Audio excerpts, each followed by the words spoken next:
Hey, happy long weekend and welcome back to a very unexpected edition of That's Rank. My name's Chris and today we're just gonna be barbecuing some chicken, and I know that this is not the normal course of action of what you're used to on my channel. We'll get to that shortly, but first I wanna show you with what it is we are working with today, which is these beautiful, giant chicken breasts. Bone in, skin on, the way you want to do it. If you're going to be cooking these upright, it retains so much more juiciness than just doing a chicken breast directly. So the reason that we're out doing barbecue instead of me being, you know, in my office looking at weird Pop-Tarts or whatever the heck it is that I had planned, here's what went down. So Saturday afternoon, I'm working ahead to sort of plan out a few of the future episodes I'm going to be taking a look at, and then suddenly the skies turned green and, well, this happened.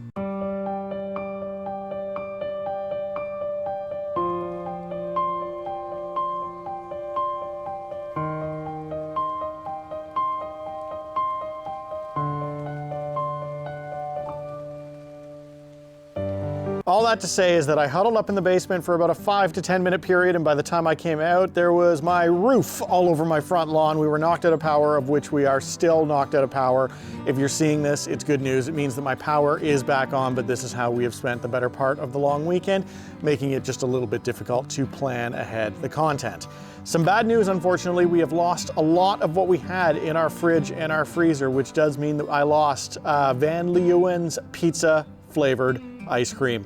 I'll head back to the States soon, hopefully can get my hands on some more of that, but sad news all the way around, but we're gonna make the best of it.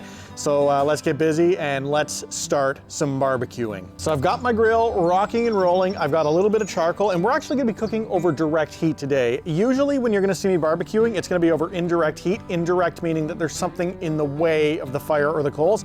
Not today. Today we're gonna be cooking the chicken directly over the fire and the coals with nothing blocking its path. There is a reason for that we we will be getting to shortly, but first let's start by seasoning this up. And I'm gonna be using Tony C's Creole seasoning, Tony Chachery. It's awesome stuff. It's great for barbecue. You know, a lot of people use this to season up their Creoles or their jambalayas, that sort of thing. I like to use it directly on my barbecue because it does have a little bit of heat in it, lots of salt, so you don't want to go crazy with it. You want to make sure that it's a very light coating that you put on your barbecue. I will just put a very light coating and I'll be rubbing that directly into the meat momentarily. That'll be enough to get both sides coated. And then as well, I'm using Kinder's Firewood Garlic, or wood-fired garlic with hardwood smoked flavor. Excuse me. I've never used it before. It smelled very smoky. It smelled a little bit like Tony C's, to be completely honest with you, but with a whole lot less salt in there, so it'll be good to sort of ramp up the flavor just a little bit. I typically like using 2 different rubs at the same time, just to really enhance the overall flavor of the meat, and you can use a fair bit more of this because the salt is much lesser. All right, and now we're gonna get in. We're gonna start massaging this in to the chicken breasts.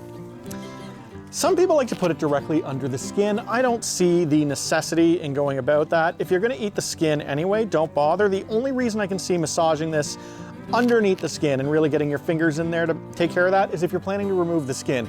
It does add a little extra flavor. I just find it goes a little bit heavy-handed on the seasoning. It's unnecessary. One mistake a lot of people do when they're making their barbecue is they go a little bit crazy on the seasonings because they've seen people on the TV shows just, you know, dump piles and piles of seasoning on there.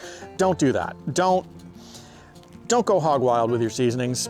In all likelihood, if you've under-seasoned it, you can add a little bit more towards the tail end of it. It's better to under-season your food than over-season it because you can't come back from over-seasoning. Once it's too salty, too heavy with the pepper, whatever it is that you've used too much of, you cannot return. So go lighter.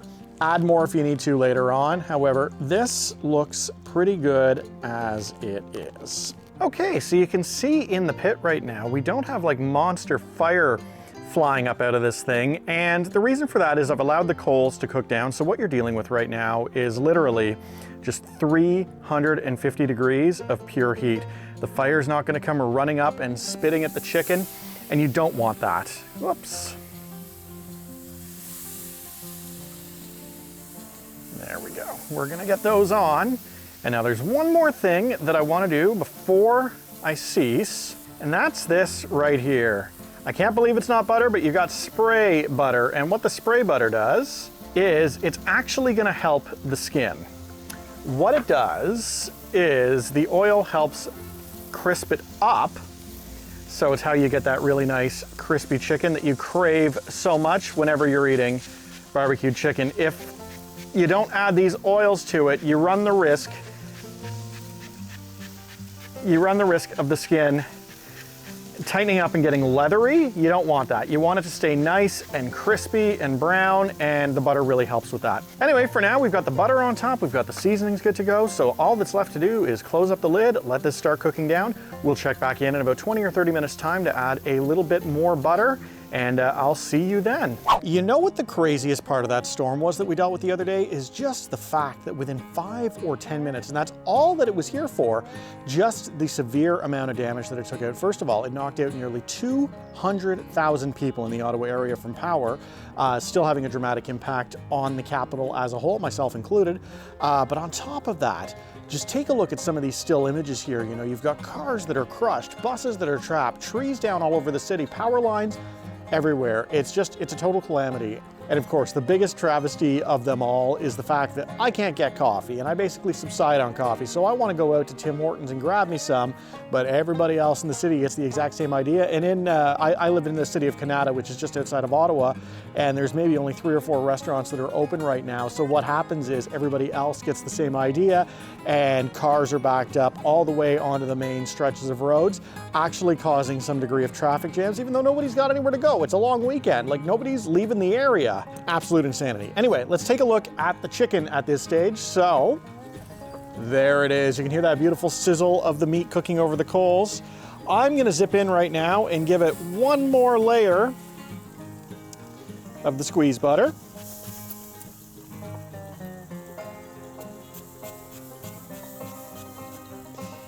Really want to give this the best chance to get nice and golden. And the butter goes a long way in doing exactly that. Okay, that's taken care of. I'm also gonna throw in some corn because you know what, it's corn season, who doesn't love corn? I figure this chicken still probably has another half hour or so in it. I'll turn the corn over a couple times, but we'll come back at the end to see what it looks like and decide whether or not we want to add a saucy glaze on top of it. Still not sure how I'm feeling about finishing it off, but stay tuned. We'll take a look at that right at the end. Okay, so taking a look, you can see this chicken is basically done. And the whole reason that we went ahead and did this a little bit hotter and faster than you would traditionally see barbecue done, barbecue is usually done like a 225 to 250 degree zone. We did this up well over the 300 degree mark, and the reason for that is that chicken breast is basically a very lean cut. It doesn't have a lot of fat to render down, so you want to take care of it much quicker than you would other cuts. It doesn't do it any justice to take your time with it. So there's just one more thing I'm going to do, which is I'm going to add a layer of sauce to one of the chickens. I'm going to leave the other 2 unsauced. My wife, not a fan of barbecue sauce. Don't know what's up with that, but you know what, everybody, it's their own thing. So I'm just gonna sauce the one. I wanna make sure that the other one is up for grabs to be used for lunches over the course of the week. So I'm gonna add a thin layer of sauce, leave it back on for about 5 minutes just to tack up a little bit. Then I'll set it aside for some resting, and then it's supper time. And there you go. Dinner is served. How does that chicken look to you guys? It should be nice and juicy on the interior. I took a reading. It's a perfect 165 degrees, which is exactly where you want it. It stays nice and moist because it's on the bone and it's got the skin there. It didn't give it a chance to dry out. Again, that's one of the reasons you want to do this so quickly. If you do it nice and slow, it really doesn't add anything without any of the fat on there. So if you want to go on more barbecue expeditions with me, do let me know down in the comments section below. Otherwise, I'll be back here with more of my bizarre style food reviews. We have some interesting ones on tap, but we're going to take a look at some s'mores products from Tim Hortons in the coming days. Got some Sesame Street cereal that I'm writing about, and some Lay's mix-ups on the chip front. All things to look forward to over the course of the next week. Thank you as always for all your support, your liking, your commenting, and of course, your subscribing. The subscription is really what helps me out and helps my channel grow. Thank you again. I will see you soon, and otherwise I will catch y'all on the next one. Ciao for now.